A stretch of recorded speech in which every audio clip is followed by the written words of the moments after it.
ನಮಸ್ಕಾರ ವೀಕ್ಷಕರೇ, ನಾನು ನಿಮ್ಮ ಗಿರಿಧರ್ ಭಟ್. ಜನವಶ ಆಗಬೇಕು, ಏನಕ್ಕಾಗಬೇಕು ಪ್ರಶ್ನೆ. ನೋಡಿ, ನಾವು ಜನಗಳ ಜೊತೆ ಇದ್ದೀವಿ, ಜನಾನರಾಗಿ ಇರ್ತೀವಿ, ಒಂದು ಸಾಮಾಜಿಕವಾದಂಥ ಒಂದು ಸ್ಥಿತಿಗತಿಯಲ್ಲಿ ಜೀವನ ನಡೆಸ್ತಾ ಇದ್ದೀವಿ. ಜನಗಳನ್ನು ಬಿಟ್ಟು ಎಲ್ಲೋ ಕಾಡಲ್ಲಿ ನಾವೇನಿಲ್ಲ. ಜನ ಅಂತಂದರೆ ಸಮಾಜ ಬಂತು, ಊರು ಬಂತು, ನಿಮ್ಮೊಂದು ಪರಿಸರ ಬಂತು, ಸ್ಥಳ ಬಂತು, ನಿಮ್ಮ ಬಂಧುವರ್ಗ, ಬಳಗವರ್ಗ, ಸುತ್ತಮುತ್ತ ಅಕ್ಕಪಕ್ಕ ಎಲ್ಲವೂ ಕೂಡ ನಿಮ್ಮವರೇ, ನಿಮ್ಮದೇ. ಅಥವಾ ನೀವು ವ್ಯವಹಾರ ಮಾಡ್ತಾ ಇರ್ತಕ್ಕಂಥ ಕ್ಷೇತ್ರಗಳಾಯಿತು, ಎಲ್ಲವೂ ಕೂಡ ಒಂದು ಒಳ್ಳೆಯ ವಾತಾವರಣ ಇದ್ದರೆ ನಿಮ್ಮ ಜೀವನ ಒಳ್ಳೆಯ ಗತಿಯಲ್ಲಿ ನಡೀತಾ ಇದೆ ಎಂಬುದಾಗಿ ನಾವು ನೋಡ್ಬೋದು. ಏನು ನಾವು ಅಪೇಕ್ಷಿಸ್ಬೋದು?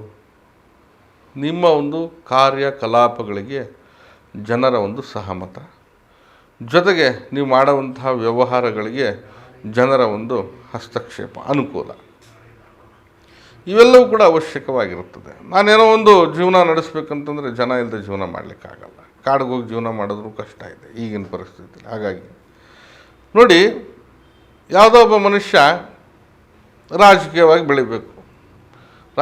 ಬೆಳಿಬೇಕಂದ್ರೆ ಅವನಿಗೆ ಜನ ಬೇಕೇ ಬೇಕು, ಖಂಡಿತವಾಗಿ ಬೇಕಾಗಿರುತ್ತೆ. ಸರಿ, ರಾಜಕೀಯ ಬೇಡ, ಏನೂ ಬೇಡಪ್ಪ, ಯಾವುದೋ ಒಂದು ಕೆಲಸಕ್ಕೆ ಹೋಗ್ತೀನಿ, ಮನೆಗೆ ಬಂದು ಜೀವನ ಮಾಡ್ತೀನಿ ಅನ್ನೋವಂಥ ಒಂದು ಮನಸ್ಥಿತಿಯಲ್ಲಿ ಬಹಳಷ್ಟು ಜನ ಇರ್ತಾರೆ. ಯಾವುದೋ ಫ್ಯಾಕ್ಟ್ರಿಗೆ ಹೋಗ್ತೀವೋ, ಕಂಪ್ನಿಗೆ ಹೋಗ್ತೀವೋ, ಅಥವಾ ಯಾವುದೋ ಒಂದು ಸ್ಥಳದಲ್ಲಿ ಕೆಲಸಕ್ಕೆ ಹೋಗ್ತೀವಿ, ತಿಂಗಳಿಗೆ ಸಂಬಳನೋ ದಿನಕ್ಕೆ ಸಂಬಳನೋ ತೊಗೋತೀವಿ, ಮನೆಗೆ ಬರ್ತೀವಿ. ಇನ್ನು ಜನನೇ ಬೇಡವ, ಬೇಕಾಗತ್ತೆ. ಅಲ್ಲಿ ನಿಮ್ಮ ಅಧಿಕಾರಿ ವರ್ಗಗಳಾಗಿರ್ಬೋದು, ಸಹೋದ್ಯೋಗಿಗಳಾಗಿರ್ಬೋದು, ಅಥವಾ ನಿಮ್ಮದೇ ಆದಂಥ ಒಂದು ಚೌಕಟ್ಟು, ಕುಟುಂಬ, ಪರಿಸರ, ಮನೆ ಅಂತಕ್ಕಂಥದ್ದು ಎಲ್ಲವೂ ಕೂಡ ಅಲ್ಲಿರುತ್ತೆ. ಏನೋ ಒಂದು ಕೆಲಸಕ್ಕೆ ಹೋಗಬೇಕು, ಆ ಜಾಗದಲ್ಲಿ ನೀವು ಮಾಡಿರುವಂಥ ಕೆಲಸದಿಂದ ಅವರು ಕೂಡ ಖುಷಿ ಆಗಬೇಕು. ಹಾಗೆ ನಿಮಗೆ ಆ ಸ್ಥಳದಲ್ಲಿ ಸಿಗುವಂಥ ಪ್ರಮೋಷನ್ನು ಅಥವಾ ಬಡ್ತಿ ಜಾಸ್ತಿನೋ ವೇತನ ಜಾಸ್ತಿನೋ ಇವೆಲ್ಲ ನಡಿಬೇಕಲ್ಲ. ಹಾಗಾಗಿ ಅಂಥ ಒಂದು ವ್ಯವಸ್ಥೆ ನಿಮಗೆ ಪೂರಕವಾಗಿ ಬರಬೇಕು. ಅದಕ್ಕೂ ಕೂಡ ಜನಾಕರ್ಷಣ, ಜನವಶ ಅನ್ನೋದು ಬೇಕೇ ಬೇಕಾಗತ್ತೆ. ನೀವು ರಾಜಕೀಯ ಅಂಥ ಸ್ಥಿತಿಯಲ್ಲಿದ್ದಾಗಂದ್ರೂ ಅದು ಕೇಳಲೇಬೇಡಿ. ಜನ ಇಲ್ಲಾಂದರೆ ಜೀವನ ಇಲ್ಲ, ಹಂಗಾಗಿರುತ್ತೆ ಸ್ಥಿತಿ. ಯಾಕಂದರೆ ಆ ಒಂದು ವ್ಯಕ್ತಿಯ ಮೇಲೆ ನಂಬಿಕೆ, ವಿಶ್ವಾಸ, ಪ್ರೀತಿಯನ್ನು ಇಟ್ಟಿರಬೇಕು. ಹಾಗೆ ಈ ವ್ಯಕ್ತಿಯಿಂದ ಒಳ್ಳೆಯದಾಗುತ್ತೆ ಅನ್ನೋವಂಥ ನಂಬಿಕೆ ಅವ್ರಿಗಿರಬೇಕು. ಜನಗಳ ಮೇಲೆ ಈ ವ್ಯಕ್ತಿಗೆ ನಂಬಿಕೆ ಇರಬೇಕು, ಆ ವ್ಯಕ್ತಿಯ ಮೇಲೆ ಸಂಪೂರ್ಣ ಜನಗಳು ನಂಬಿಕೆ ಇರಬೇಕು. ಆವಾಗಲೇ ಅಲ್ಲೊಂದು ರಾಜಕೀಯವಾದಂಥ ಒಂದು ಸ್ಥಿತ್ಯಂತರ ಪ್ರಬಲವಾಗಿ ಬೆಳವಣಿಗೆ ಆಗಲಿಕ್ಕೆ ಕಾರಣೀಭೂತ ಆಗಿರುತ್ತೆ. ಇದರ ಜೊತೆಗೆ ಒಂದೇನೋ ಒಂದು ವ್ಯವಹಾರ, ಅಂಗಡಿ ಇಟ್ಟಿರ್ತೀರೋ, ಅಥವಾ ನೀವು ಒಂದು ಹೋಟೆಲ್ ಮಾಡಿರ್ತೀರೋ, ಅಥವಾ ಯಾವುದೋ ಒಂದು ದಿನಸಿ ಅಂಗಡಿನೋ ಏನೋ, ಜನ ಬರಬೇಕು, ತೊಗೋಬೇಕಲ್ಲ ನಿಮ್ಮ ಹತ್ರ. ಜನ ಬಂದಿಲ್ಲ ಅಂದರೆ ಎಲ್ಲಿಂದ ನೀವು ಪ್ರಾಡಕ್ಟ್ನ ಸೇಲ್ ಮಾಡಿ ಮಾರಲಿಕ್ಕಾಗುತ್ತೆ? ಎಲ್ಲಿಂದ ದುಡ್ಡು ಬರುತ್ತೆ? ನಿಮ್ಗೆ ಅತ್ಯಧಿಕವಾದಂಥ ಜನ ಬಂದಂಗೆ, ನಿಮ್ಮ ಸ್ಟಾಕ್ ಖಾಲಿ ಆಗ್ತಾ ಇದ್ದಂಗೆ ನೀವು ಜಾಸ್ತಿ ದುಡಿಬೋದು. ಅದೇನೇ ಇರಲಿ, ಸರ್ವಿಸ್ ಸೆಕ್ಟರ್ ಇರ್ಬೋದು, ಅಥವಾ ನಿಮ್ಮ ಅಂಗಡಿ ಮುಂಗಟ್ಟುಗಳು, ವ್ಯಾಪಾರ ವಹಿವಾಟುಗಳು ಏನಾದರೂ ಇರಲಿ, ಅದಕ್ಕೆ ಜನ ಗ್ರಾಹಕರಾಗಿ ಬರ್ತಾರೆ. ಆ ಒಂದು ಗ್ರಾಹಕ ಸೆಳೆತ ಅಂದರೆ ಆ ಜನರ ಸೆಳೆತವನ್ನು ನೀವು ಪಡಿಬೇಕಂತಂದರೆ ನಿಮ್ಮಲ್ಲಿ ಏನೋ ಒಂದು ನಂಬಿಕೆನೂ ಇರಬೇಕು. ಹಾಗೆ ಇಲ್ಲಿ ವಸ್ತುಗಳು ಒಳ್ಳೆ ರೀತಿಯಲ್ಲಿ ಸಿಗುತ್ತೆ, ಕಡಿಮೆಗೆ ಸಿಗುತ್ತೋ, ಅಥವಾ ಏನೋ ವ್ಯಕ್ತಿ ಸರಿಗಿದಾನೋ, ಎಲ್ಲವೂ ಏನೋ ಕಾರಣೀಭೂತವಾಗಿ ಆ ಒಂದು ವಿಚಾರ ಮನಸ್ಸಿಗೆ ಹೋಗಿ ಜನ ಬರಬೇಕು. ಹಾಗಾಗಿ ಜನವಶ ಅನ್ನೋದು ಬಹಳಷ್ಟು ಉಪಯುಕ್ತಕರವಾಗಿರುತ್ತೆ. ಇದರ ಜೊತೆಗೆ ಏನಂತಂದರೆ ತನ್ನ ಒಂದು ಕುಟುಂಬ ಗೌರವ ಸಿಗಲಿ, ತನ್ನ ಒಂದು ಬಳಗವರ್ಗ ಮಾತಿಗೆ ಬೆಲೆ ಕೊಡಲಿ, ತಾನೊಂದು ಊರಿನಲ್ಲಿ ಪ್ರಮುಖವಾದಂಥ ವ್ಯಕ್ತಿ, ಆ ಊರಿನಲ್ಲಿ ಜನ ಎಲ್ಲ ನನ್ನಂತೆ ಇರಲಿ, ಅಥವಾ ನಾನೇನೋ ಒಂದು ಕೆಲಸ, ನ್ಯಾಯದ ವಿಚಾರನೋ ಯಾವುದೋ ಒಂದು ವ್ಯವಸ್ಥೆಗೆ ಮಾತುಕತೆ ಇದ್ದಾಗ ಅವ್ರ ಬಗ್ಗೆ ಒಂದು ಗೌರವ, ಉನ್ನತವಾದಂಥ ಸ್ಥಾನ, ಜನರ ಒಂದು ಅವರಿಗೆ ಒಂದು ಪ್ರೀತಿ, ವಾತ್ಸಲ್ಯ, ಪ್ರೇಮ ಎಲ್ಲವೂ ಕೂಡ ವಿನಿಯೋಗಿಸಬೇಕು. ಆ ಮಟ್ಟಿಗೆ ಸಹಜವಾದಂತಹ ಯೋಚನೆಗಳು ಸಹಜವಾಗಿ ಮನುಷ್ಯನಲ್ಲಿ ಮೂಡುತ್ತೆ. ಈ ಜನವಶ ಎಂಬತಕ್ಕಂಥದ್ದು ನಿಮ್ಮ ವ್ಯಾವಹಾರಿಕವಾಗಿ ಹಿಡಿದು, ನಿಮ್ಮ ಆರ್ಥಿಕವಾದಂಥ ವಿಚಾರದಿಂದ ಹಿಡಿದು, ಹಾಗೆ ನಿಮ್ಮ ಒಂದು ಜೀವನದ ಸುವ್ಯವಸ್ಥೆಯ ತನಕವೂ ಕೂಡ ಬಹಳ ಉಪಯುಕ್ತಕರವಾಗಿರ್ತಕ್ಕಂಥ ವಿಚಾರ ಅನ್ನೋದನ್ನ ತಾವು ನೆನ್ಪಿಟ್ಕೊಳ್ಳಿ. ನಾನು ಮೊದಲೇ ಹೇಳಿದಾಗೆ, ಜನ ಇಲ್ಲದೆ ಜೀವನ ಇಲ್ಲ. ಜನರ ಜೊತೆಗೆ ಬೆಳಿಬೇಕು. ಅದೇ ಜನರ ಜೊತೆಗಿದ್ದು ಆ ಜನರಿಗೆ ಬೈಕೊಂಡು ಓಡಾಡ್ತಾ ಇರ್ತಾರೆ ಕೆಲವೊಮ್ಮೆ. ಈ ಜನರ ನಡುವೆ ಹೆಂಗೆ ಬಾಳೋದಪ್ಪ, ಹೇಗಿರಬೇಕು ನಾವು, ಈ ರೀತಿ ನೋಡಿ. ಜನ ಒಳ್ಳೇದಿದ್ರು ಒಳ್ಳೇದೇ ಅಂತಾರೆ, ಕೆಟ್ಟದಿದ್ರು ಕೆಟ್ಟದೇ ಅಂತಾರೆ. ಆಡೋ ಬಾಯಿಗೆ ಆಹಾರದ ವಸ್ತು ಆಗಬಾರ್ದು. ಆ ರೀತಿ ಜೀವನ ಮಾಡಿದರೆ ಖಂಡಿತವಾಗಿ ಜನಾನರಾಗೇ ಇರ್ತೀರ. ಕೆಲವೊಂದು ಪ್ರಮಾದಗಳನ್ನು ನಾವೇ ನಮ್ಮ ಎಡವಟ್ಟುಗಳನ್ನು ಮಾಡಿಕೊಂಡು ಜನರ ಮೇಲೆ ಜನ ಸರಿಗಿಲ್ಲ ಅಂತ ಹೇಳ್ಕೊಂಡು ಓಡಾಡೋದು ಕೂಡ ಶುದ್ಧವಾಗಿರ್ತಕ್ಕಂಥ ತಪ್ಪು. ಸರಿಯಾದಂಥ ನಿರ್ಣಯ, ಪ್ರಗತಿ, ದಾರಿ, ವಿಚಾರ, ವ್ಯವಸ್ಥೆಗೆ ಹೋದರೆ ಯಾವ ಜನನೂ ನಿಮ್ಮನ್ನು ಏನೂ ಮಾಡಲ್ಲ. ಮತ್ತು ನಿಮ್ಮನ್ನು ನೋಡಿ ಜನ ಕಲಿತು ಅವರು ಕೂಡ ಉದ್ಧಾರ ಆಗ್ತಾರೆ. ಒಂದು ಸಮಾಜ ಜೀವನ, ಸಾಮಾಜಿಕವಾದಂಥ ಸ್ತರದಲ್ಲಿ ಎಲ್ಲ ರೀತಿಯಾದಂಥ ಆಲೋಚನೆಗಳು ಅವಶ್ಯಕವಾಗಿರ್ತವೆ. ಹಾಗಾಗಿ ಸಂಪೂರ್ಣ ಸಹಮತದಿಂದ, ಜನವಶ, ನಿಮ್ಮ ವ್ಯವಹಾರಗಳಿಂದ ಕೂಡಿ ಮೇಳೈಸಿ ಬರುವಂಥ ಒಂದು ಪದ್ಧತಿ, ವ್ಯವಸ್ಥೆನ ನಾನು ನಿಮ್ಗೆ ತಿಳಿಸ್ತಾ ಇದ್ದೀನಿ.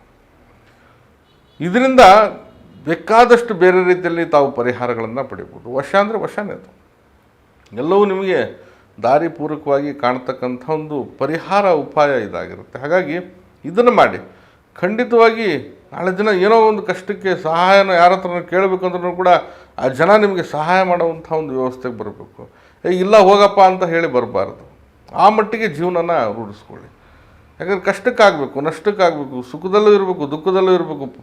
ಒಂದು ಹಂತದಲ್ಲಿ ನಿಮ್ಮನ್ನು ಎಲ್ಲ ರೀತಿಯಾದಂಥ ವಿಚಾರಗಳಲ್ಲಿ ಜನ ಸಹಮತದಿಂದ ನೋಡಬೇಕು. ಆ ಒಂದು ವ್ಯವಸ್ಥೆ ಪೂರಕವಾಗಿರ್ತಕ್ಕಂಥ ವಾತಾವರಣ ಈ ಒಂದು ತಂತ್ರ ವಿಧಾನದಲ್ಲಿ ಸಿಗುತ್ತೆ.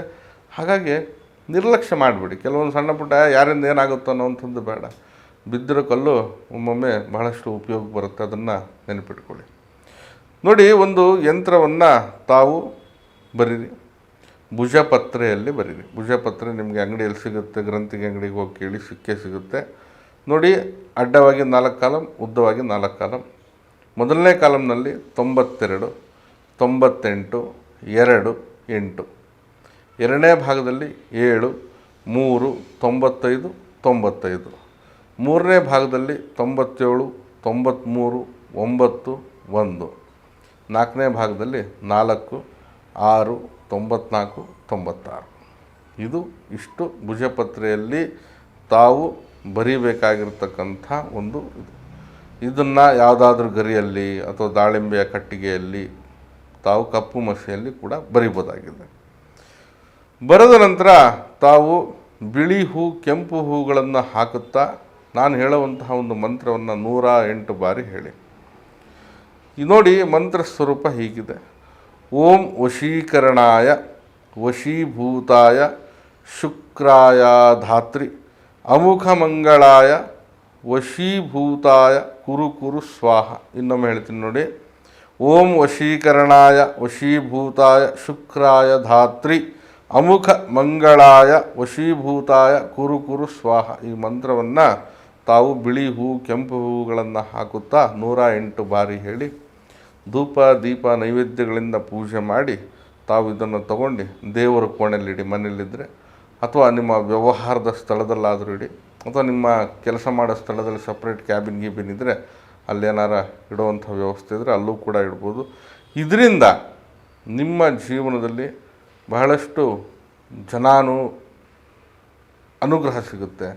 ಹಾಗೆ ನಿಮ್ಮಿಂದ ಜನರಿಗೆ ಅನುಕೂಲ, ಜನರಿಂದ ನಿಮಗೂ ಕೂಡ ಅನುಕೂಲ ಆಗುತ್ತೆ. ವ್ಯಾವಹಾರಿಕವಾಗಿರ್ತಕ್ಕಂಥ ಕ್ಷೇತ್ರದವರಿಗೆ ಭಾಳಷ್ಟು ಲಾಭಕರವಾದಂತಹ ಪರಿವರ್ತನೆ ಖಂಡಿತವಾಗಿ ಕಾಣುತ್ತೆ. ಯಾವುದೇ ಇರಲಿ, ರಾಜಕೀಯ ಮತ್ತೊಂದು ಏನೇ ಇರಲಿ, ಎಲ್ಲದರಲ್ಲೂ ಕೂಡ ನಿಮಗೆ ಭಾಳಷ್ಟು ಉಪಯುಕ್ತಕರವಾಗಿರ್ತಕ್ಕಂಥ ಜನವಶ್ಯವಂತಹ ಒಂದು ಯಂತ್ರ ಸಹಾಯದಿಂದ ತಾವು ನಡೆಸ್ಕೊಳ್ಬೋದಾಗಿದೆ. ತಾವು ತಮ್ಮನಲ್ಲೇ ತಮ್ಮ ಒಂದು ವ್ಯವಸ್ಥೆಯಲ್ಲೇ ಇದನ್ನು ಮಾಡಿಕೊಳ್ಬೋದಾದಂಥ ಒಂದು ಪರಿಹಾರವನ್ನು ನಾನು ನಿಮ್ಗೆ ತಿಳಿಸಿದ್ದೀನಿ. ಖಂಡಿತ ಮಾಡಿ. ಖಂಡಿತ ಇದರಿಂದ ಗೌರವ, ಸಿದ್ಧಿ, ಎಲ್ಲ ರೀತಿಯಾದಂಥ ಬೆಳವಣಿಗೆ, ಯೋಗದಾನಗಳು, ಹಾಗೆ ನಿಮಗೆ ಆಗುವಂತಹ ಅನುಕೂಲ ಎಲ್ಲವೂ ಕೂಡ ಬಳಸ್ಕೊಂಡು ತಾವು ಮುಂದೆ ಬರ್ಬೋದು ಎಂಬುದಾಗಿ ಖಂಡಿತವಾಗಿ ನಾನು ತಿಳಿಸ್ತಾ ಇದ್ದೀನಿ. ಮಾಡಿ. ಖಂಡಿತ ಶುಭ ಫಲಿತಾಂಶ ಸಿಗುತ್ತೆ. ನಾನು ನಿಮ್ಮ ಗಿರಿಧರ್ ಭಟ್. ನಮ್ಮ ಕಚೇರಿ ಅಥವಾ ಮನೆ ಬಂದು ಜ್ಞಾನಭಾರತಿ ಯೂನಿವರ್ಸಿಟಿ ಕ್ವಾರ್ಟರ್ಸ್ ಸರ್ಕಲ್ ಬೆಂಗಳೂರಲ್ಲಿದೆ. ಬರೋರು ಮೊದಲೇ ಸಮಯವನ್ನು ನಿಗದಿಪಡಿಸ್ಕೊಂಡು ಬನ್ನಿ. ಬರಲಿಕ್ಕೆ ಸಾಧ್ಯ ಆಗಿಲ್ಲ ಅಂದರೆ ಈ ಕೆಳಗಡೆ ಕಾಣ್ತಾ ಇರತಕ್ಕಂಥ ನಂಬರ್ಗೆ ಕರೆ ಮಾಡಿ ಮುಕ್ತವಾಗಿ ಸಮಾಲೋಚನೆ ಕೂಡ ಮಾಡ್ಬೋದು. ಶುಭವಾಗಲಿ. ನಮಸ್ಕಾರ.